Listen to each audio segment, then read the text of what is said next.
Buenas tardes, jóvenes. Este es el video número 2 de la clase de Procuración y Administración de Justicia, segunda semana, impartido a los jóvenes del octavo cuatrimestre de la licenciatura en Trabajo Social.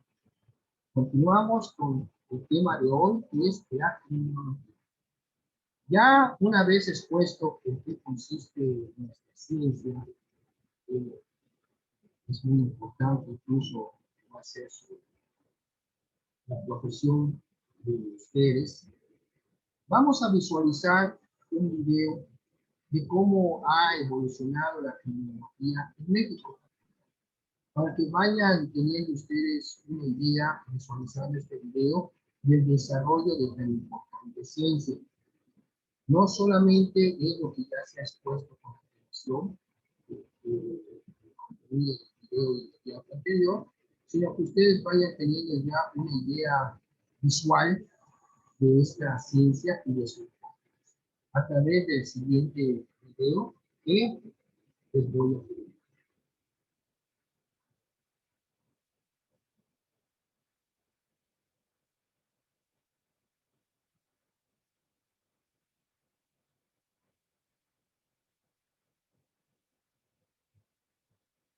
El, el título de este video se llama La criminología en México.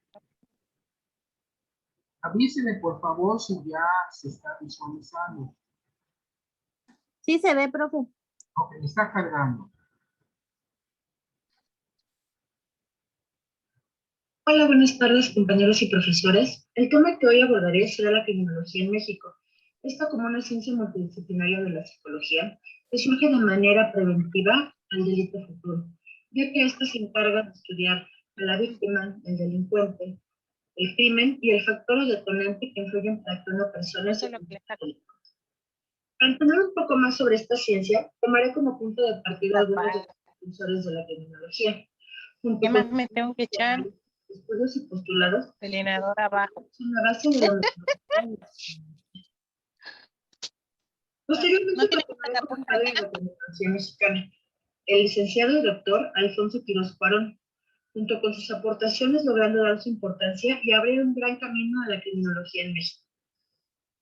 Como dato informativo, mencionaré algunos de los casos más famosos en los que la criminología y el doctor Cuarón fueron pieza clave para su resolución.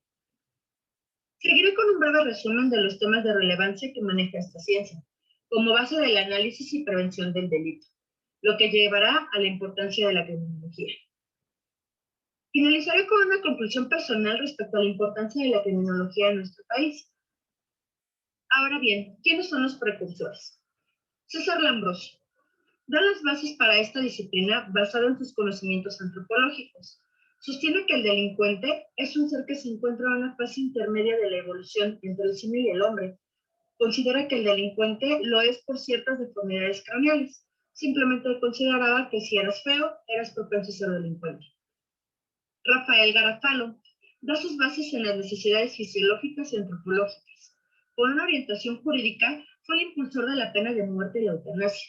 Proponía que la única forma de evitar el delito era eliminar los factores externos que estimulaban a delinquir. Además, creó la ley de adaptación, que tenía 3 beneficios.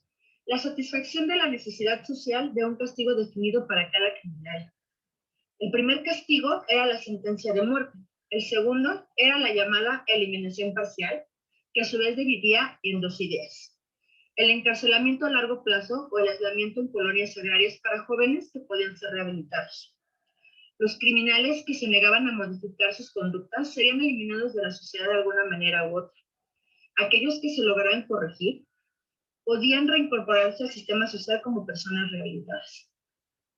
Enrico Ferri se considera el padre de la sociología criminal. Plantea que no hay delitos sino hay delincuentes. Investigó los factores sociales, psicológicos y económicos que motivaban al delincuente, clasificando el delito en 3 factores. Antropológicos, la constitución orgánica, psíquica y las características personales individuales. Los físicos o cosmotelúricos, clima, naturaleza, suelo, producción, agrícola, geografía. Y los sociales, costumbres, religión, familia, vicios, leyes civiles y leyes penales.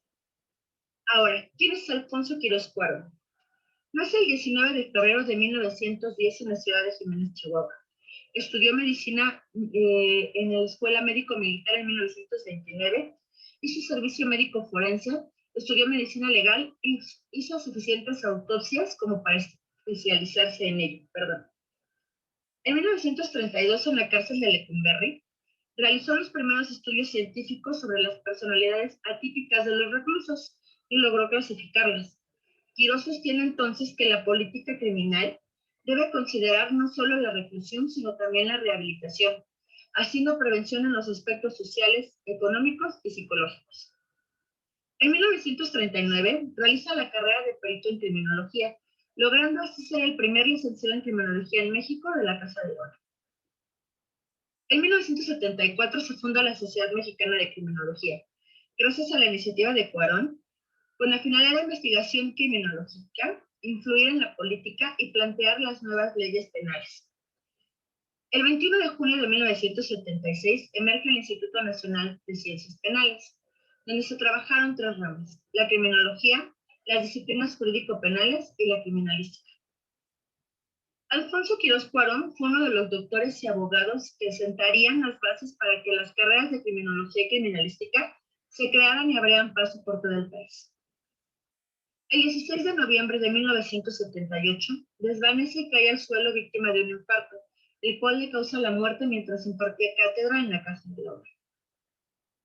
¿En qué casos la criminología y Cuarón fueron pieza clave? 1. Él investigó el homicidio de León Trotsky, logró obtener la identificación plena del criminal Ramón Mercader. Analizó al personaje y su modo de operar de Gregorio Cárdenas, el asesino de mujeres. Coordinó los estudios para identificar los restos óseos del emperador azteca Cuauhtémoc.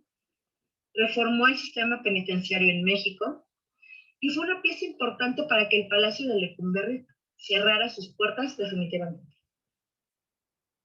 ¿Qué temas de análisis tenemos de la criminología? Los factores o detonantes son los hechos trascendentales que convierten a una persona en delincuente. Este puede ser social, familiar o económico. ¿Qué es el delito? El comportamiento contrario a lo establecido de la ley como acción, condenado ético o social. El delincuente es la persona que comete un delito con una acción criminal, penal o psicológica. ¿Qué es una víctima?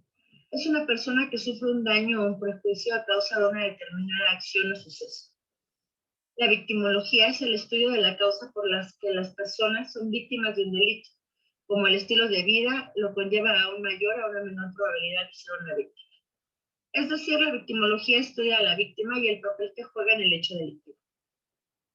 El círculo de cáncer se define como la zona de operaciones en las cuales destaca, se desplaza o se deshace de sus víctimas, dejando como centro inicial el primer crimen conocido del sujeto desconocido. Tipos de delincuentes. Los primarios que delinquen solo una vez, los secundarios que se dedican a delinquir y son inaceptables a la sociedad, los individuales que rechazan normas, aislados y solo delinquen, o el grupal que requiere de cierto grupo para realizar un delito. Clasificación del delincuente.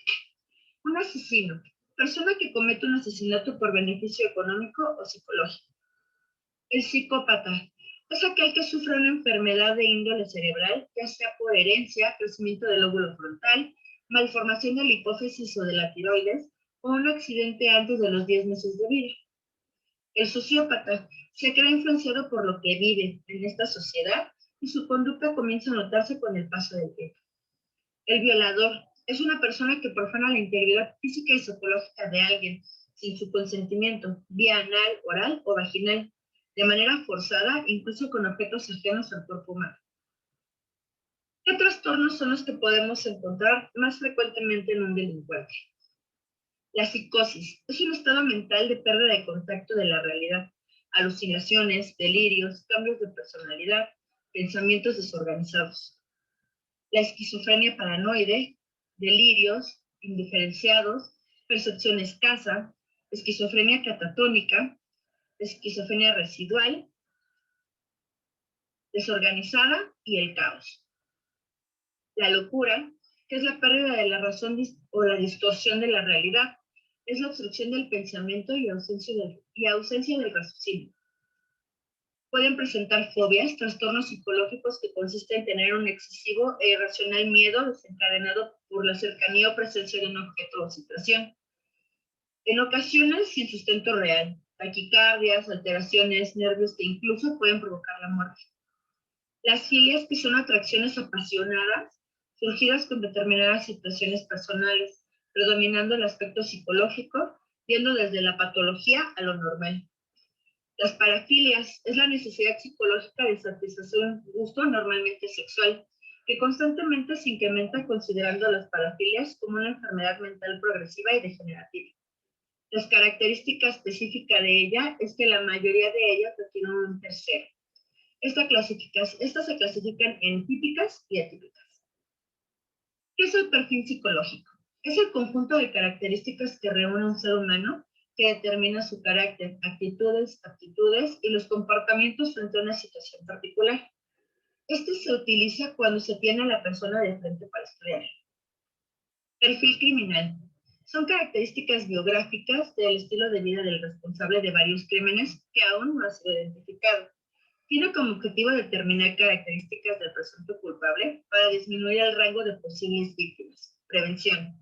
Utilizando el razonamiento típico, lógico, deductivo y analítico para encontrar coincidencias. Esto se basa solamente en crímenes importantes como homicidios y violaciones seriales. Sirve para relacionar varios casos, ayuda a aumentar el conocimiento sobre la teoría criminal. Morfopsicología. Estudio de la personalidad que intenta abordar las supuestas relaciones entre las características morfológicas de la cara de una persona y su perfil psicológico. El carácter, las tendencias y el estado emocional de una persona pueden ser interpretadas a través de la lectura del rostro. Esto nos lleva a la importancia de la criminología en México. La criminología actualmente participa de manera más activa en la resolución de problemas diversos y prevención delictiva dentro de la sociedad mexicana, intentando resolver a través de investigaciones de factores sociales e individuales que pueden llegar a influir sobre el comportamiento delictivo de un sujeto o la probabilidad de ser una víctima potencial. La criminología en México a lo largo de su desarrollo ha hecho varias aportaciones importantes al país, tales como reformas administrativas, jurídicas y capacitación de diversos funcionarios judiciales, como ministeriales, jueces, policías, catedráticos de la materia enfocados en la investigación e intervención de la prevención del delito. Mi conclusión es que gracias a la investigación que realicé para la elaboración de este trabajo, me llevó a conocer más a fondo la historia de la criminología en México, al mayor precursor en el país, y conocer un poco más de los aportes y logros del mismo, que ayudaron a que esta ciencia se abriera paso a este país, logrando formar instituciones, reformas y hallazgos significativos para el desarrollo jurídico de las leyes y penalización de nuestro gobierno. Al igual, este trabajo me permitió estudiar más a fondo criterios y temas de investigación importantes en el estudio criminológico, estudiando características sociales, familiares y psicológicas, tanto del delincuente como de la vida. Es por esto que es bastante importante la criminología como tal. ¿Por qué? Porque nosotros como abogados o nosotros como funcionarios podemos tener un mayor control de la prevención del delito, así como para reformar las leyes al grado de que puedan ser más funcionales a nuestra sociedad actual. Les agradezco mucho su atención y que tengan excelente tarde.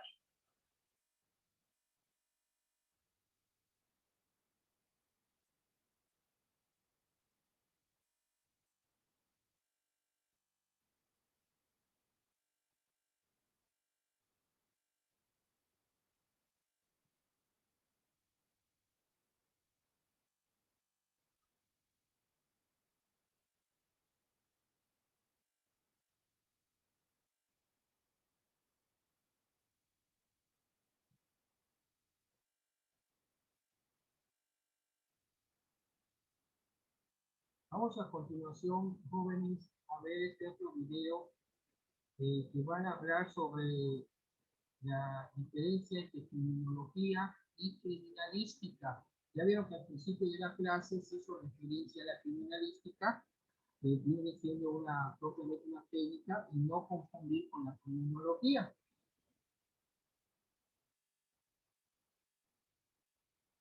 Por eso dice 30 minutos para hablar de criminología y criminalística. Si el video, o sea, si termina el tiempo de corte en el Zoom, pongo pausa al video y en el tercer video ya empezaríamos con Los comentarios y opiniones son responsabilidad de quienes lo expresan. La criminología es una ciencia de donde parten temas verdaderamente. Y para muestra, un botón. Le prometo, bajo protesta, decir verdad, que hoy, de verdad, el programa se va a sufrir.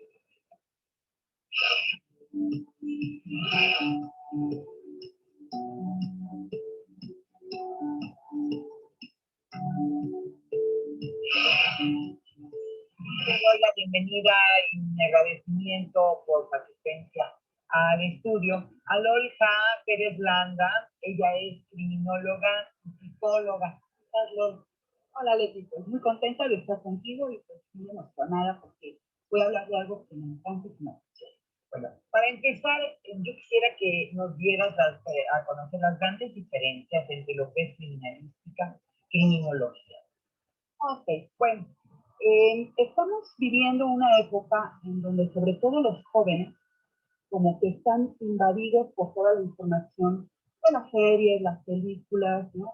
Que vienen de otros países, especialmente de nuestros vecinos del norte, y pues de repente como que viene una oleada muy fuerte y donde quieren estudiar ciencias por eso. Aquí en Veracruz, en México, ¿no? Tenemos una laguna tremenda en donde todavía nuestros abogados, nuestros jueces, no saben diferenciar entre la criminología y la criminalística. Entonces, si los simpatizadores de justicia no saben, pues menos los chicos, ¿no? Entonces, bueno, la criminología es una ciencia que la pregunta de ahora va a ser ¿por qué? ¿Por qué actúa como actúa? ¿Qué es lo que llevó a que una persona cometiera un delito o que una persona sea más vulnerable que otros para ser víctima, por ejemplo? Que van más a la parte psicológica. A la parte psicológica, la gestión conductual, pero entra en juego la sociología, la antropología, por ejemplo, la medicina es también fundamental, a veces hasta la religión, todas aquellas disciplinas que puedan incidir exactamente es lo que le va a dar cuerpo a la criminología. La criminalística, también una de los bases más importantes de las ciencias forenses, ambas, digamos que se desprenden del derecho penal, va a estudiar, digamos, de la parte de los indicios, el lugar de los hechos. Cuando vemos unas películas que van a hacer levantamientos de cadáveres, que van a recoger pistas, ¿no? Como se les llama exactamente. Bueno, a eso se dedica la criminalística. Eso cuando dibujan la silueta de la víctima en el suelo, eso es parte de la criminalística. Eso es parte de la criminalística. Digo, es mucho más que eso. Sí, pero para que nos demos una idea, esa es la diferencia. La criminología va a actuar antes, durante y después de un hecho delictivo. Y la criminalística, bueno, pues te tienes que esperar especialmente hasta que para que pero no existiría una sin la otra. O sea, van de la mano. Sí, van de la mano. Actualmente ya en varios estados se está dando el estudio de estudios universitarios en la carrera de criminología y criminalística. No es lo mismo, no es igual, pero digamos que son como que se complementan. Un criminólogo no puede ser realmente un buen criminólogo si no maneja la criminalística. Vamos por el lado inicialmente de la criminología, el perfil del delincuente. Fíjate que el otro día te comentaba, escuchaba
Bueno, vamos a esperar que termine, volver a cargar el video que se está viendo. Y vamos a tocar el tema de lo que es o debemos entender de la conducta desviada. En cuanto al fenómeno de la desviación, En la radio, la un criminología, programa que habla de los perfiles psicológicos de los asesinos seriales más famosos. repito, la criminología aborda los factores explicativos de lo que debemos entender por la conducta desviada y la conducta delictiva, como el robo, el homicidio, el daño. Estos factores pueden ser vistos desde una perspectiva casual como determinantes de orden psicológico, biológico, social, o bien pueden ser estudiados como categorías de orden cultural, resultantes de procesos de interacción y definición social complejos, en lo que intervienen elementos de tipo histórico, político o cultural. Hay que tomar en cuenta lo interesante de este último video que se estaba viendo en el país de criminóloga de Uganda, donde señala todas las cuestiones todos los factores que intervienen para el estudio del objeto de la criminología, haciendo una distinción de lo que es la criminalística. Para ello, ejemplificando un ejemplo en una escena del crimen, todas esas diligencias que se hacen para conectar los indicios, las pistas, como ella llama, eso es parte de lo que realiza la criminalística. ¿Sí? Bueno, entendida la conducta desviada como aquel comportamiento de uno de los miembros de una sociedad que se aleja de los estándares habituales de conducta, el que actúa fuera de los estándares normales, por decir, de conducta, aunque debe distinguirse entre diferentes conductas desviadas. Así, por ejemplo, el travestismo podría considerarse como una conducta desviada, pero resulta categóricamente distinta a la conducta desviada de, por ejemplo, robar en un establecimiento. Aquí son dos conductas desviadas de tipo distinto. Y aquí, pues, ¿qué nos ocupa? Pues la cuestión delincuencial. Por lo tanto, la criminología estudia la conducta desviada de la persona cuyo resultado deriva en daño o perjuicio de algún componente de la sociedad. Vamos a continuar con el video que se está proyectando, que ya debe de estar cargado para que no esté pasando los fallos. Pero son de la señal de internet, el Zoom.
Bloqueo 1. Bueno, vamos entonces. Sí, ya. Llevado de un problema fisiológico en su cerebro, que es lo que lo lleva a cometer estos asesinatos, pero además un detonador. Cuéntame un poco de qué características fundamentales tiene una persona que comete. Bueno, pues bien lo dijiste, ¿no? Tiene que ver mucho la parte psicológica, tiene que ver mucho la parte orgánica, pero también tiene mucho que ver la parte social. Tú habrás escuchado en múltiples ocasiones el término psicópata y sociópata. Ok. Los psicópatas no son personas enfermas, como la mayoría de las personas enfermas. Cuando capturan, cuando internan en un cerezo o en un cerezo a un psicópata, el tratamiento psicológico no le va a servir de nada. Lo pueden tener en un manicomio, en un hospital psiquiátrico, y no les va a servir de nada, no está enfermo. Él nace con ciertas características a nivel neurológico, su formación cerebral es muy distinta y el proceso de cómo capta la información es muy distinto a como cualquiera de nosotros puede tenerlo. Ahora, un sociópata. ¿Cuál es la diferencia entre un psicópata y un sociópata? Bueno, mientras que el psicópata ya nace con ciertas características, o sea, ya vive como predestinado. Ya, digamos que es lo más común que dicen, nace, o sea, nace. El psicópata nada. El psicópata trae una malformación, por decirlo de alguna manera. Tú hablabas ahorita de detonantes. Sí. Ok. Un psicópata ya viene con una carga genética, ¿va? Si a esa carga genética la aumentamos algún daño, no daño, sino alguna característica muy propia del cerebro, y además de todo, lo ponemos en una familia disfuncional. El papá golpeador, alcohólico, la mamá prostituta, no sé, todo eso son factores que se van a detonar una bomba, ¿no? Y entonces, esta persona ya nace aquí, pero faltan detonantes. Y lo tiene. Y los tiene, ¿tá? Van a ser personas muy inteligentes, muy organizadas, van a pensar las cosas perfectamente. De repente dicen, bueno, las características de un psicópata tienen que ver que no sienten ni pena, ni vergüenza, Se ven como cínicos. Sí. Pero ¿qué es lo que pasa? Fíjate, por eso es bien importante el estudio también de las neurociencias. En ellos hay un proceso, digamos que pobre en el sistema límbico, pero en donde los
por delante sana, común, corriente. ¿Qué pasa? Tiene también en una sociedad, pero lastima, ¿no? Puede ser una persona. Los niños de Rivera, por ejemplo.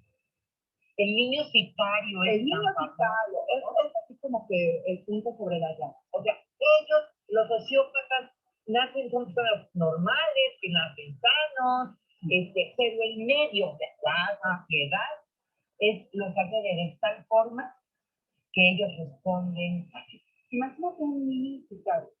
Cierto niño lo pones en una familia donde va a estar bien alimentado, bien atendido, con amor, con cariño, con respeto. ¿Cómo crees que va a ser la vida de este niño?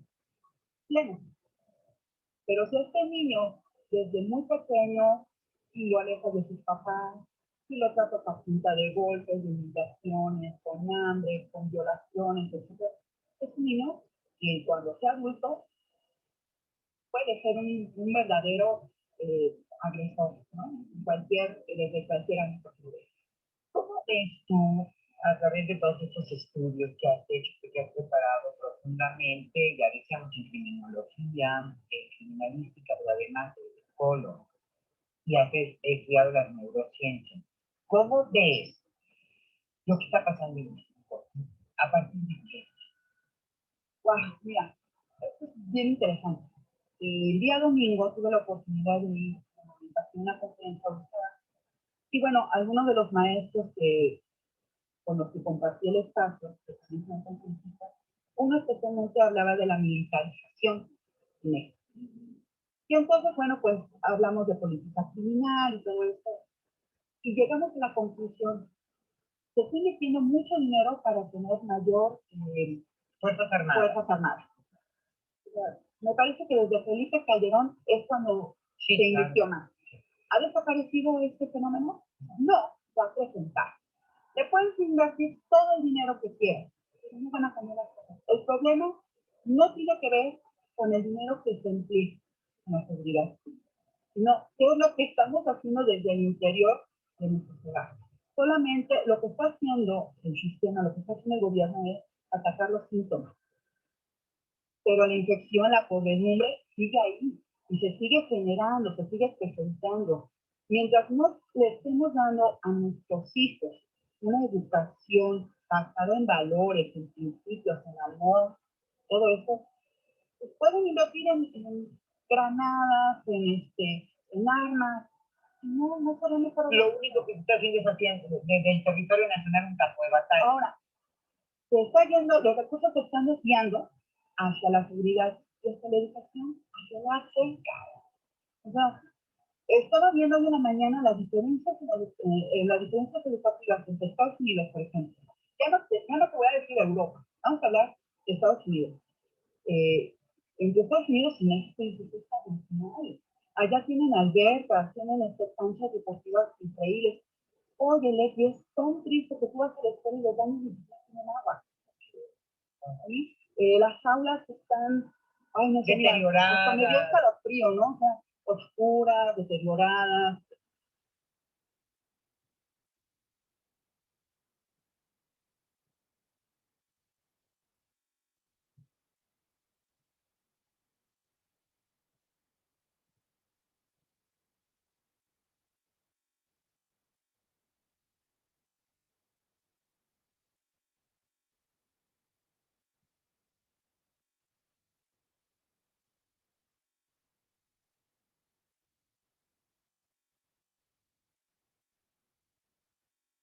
Y antes de que le preguntes, ¿qué tengo papá? Oye, pero ¿por qué? Porque ya se lo están zumbando, ¿no? ¿Por qué? Porque lo que nos enseñan es que te tienes que tener las cosas de memoria, que debes de tener un respeto ciego por los maestros. No puedes cuestionar. Te educan para que seas empleado y no para que seas jefe. Es verdad. ¿Sí? Entonces, criminológicamente, todo eso va, pues desgraciadamente, vayan haciendo anclas, ¿no? Al individuo. Y que la sociedad es corruptible. Desgraciadamente, hemos normalizado estas conductas. La delincuencia organizada nos está cosificando. Ya no somos personas, somos cosas. Cuando yo estudiante de criminología, empezamos a hablar sobre las distintas mafias, la japonesa, la rusa, etc. ¿no? ¿Sabes que de las más cochinas mexicanas? Sí. Es la más cochina. Todavía los italianos tienen, digamos que, Códigos, sus ¿no? códigos, ¿no? Yo no. No. México, haz lo que quieras, actúa como quieras, Ya no se respeta nada. no. Hay que batir. No. O sea, y es lo que te decía, ¿no? Tú ofendes, si tú lastimas, si tú agredes, está bien hecho. Además, por ejemplo, el bullying, que también cuando un niño es sumamente sensible, cuando viene lastimado de su casa, y todavía esto se hace más profundo con el bullying que muchos de sus compañeros pueden ejercer sobre él, el problema crece. Mira, te iba a poner ese ejemplo exactamente, qué bueno que lo tocas. Cuando yo inicio mi travesía dando conferencias, pues primero me empiezan a hablar de las escuelas para hablar de bullying y algunos temas relacionados con los chicos.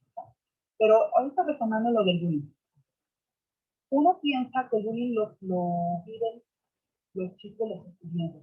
Ahora, vete a lo macro. Ya no lo dejes en el ámbito escolar. Ahora vete al abuso, pero fuera de tu casa, en el trabajo, con la sociedad. ¿Qué es lo que pasa en la escuela con el bullying? Bueno, el bullying no solamente es la agresión entre compañeros, es la agresión que vive el alumno con otro compañero, el alumno para con el maestro con el alumno, etc. Ahora, normalmente, para que se dé este proceso de bullying, bueno, debe de haber un depredador y una víctima, o un agresor y una víctima. Cuando deja de haber víctimas, debe de haber agresores. Así es. En la sociedad pasa exactamente lo mismo. En la sociedad, fíjate, es algo así bien interesante.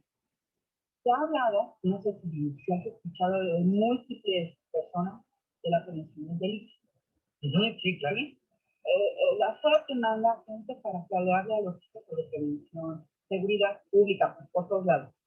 Leti, ¿quién te habla de prevención de la victimización? No, ¿verdad? Soy victimóloga, como victimóloga, debo de poner una mayor carga, un mayor interés a la cuestión de las víctimas. Cuando nosotros, como población, como ciudadanos, como individuos, aprendamos a no ser víctimas, o al menos no ponernos en situación de riesgo, ¿qué crees que va a pasar? Si no hay víctimas, no hay agresor. Sí, claro, pero ¿cómo? O sea, ¿ser víctima es una elección? No, no es una elección, pero a ver, te la pongo fácil. Tienes un novio. Tu novio sola, se enoja contigo, discuten, ¿Te golpea? empuja y te da una bofetada. ¿Qué haces tú entonces que tu novio te da una bofetada? Bueno, yo me daría la vuelta y lo dejaría. Sí, pero ¿qué pasa cuando las niñas dicen, ay, es mi gran amor, Está enamoradísimo de mí porque me puso celosísimo, ¿no? Confundimos. te das cuenta, ahí como se dan las cosas, ¿qué pasa? Al rato no es una bofetada, al rato es un puñetazo, una patada, se casan, porque además de todo, llegan a vivir juntos o casarse, y eso va en escala. La niña, en su momento, tuvo la oportunidad de darse la vuelta y dejarlo ahí. ¿Qué pasa? Todos los días sabemos de casos de violencia. Los feminicidios. Los feminicidios.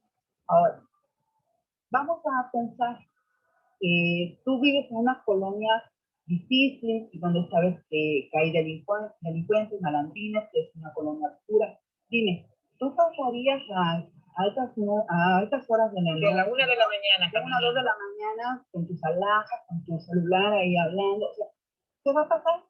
De mínimo te quitan el celular. De mínimo, ¿no? Eso sí te va bien. Eso sí te va bien. Pero y además de todo, hay una agresión sexual.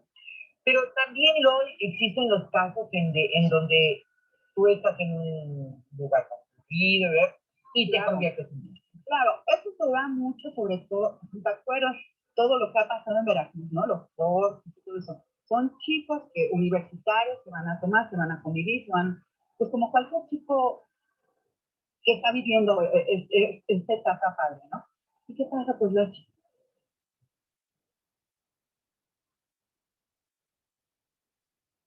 Ya vamos para el segundo corte del video de Zoom. Nos volvemos a conectar para concluir con la clase de hoy con el tercer video. Gracias y seguimos.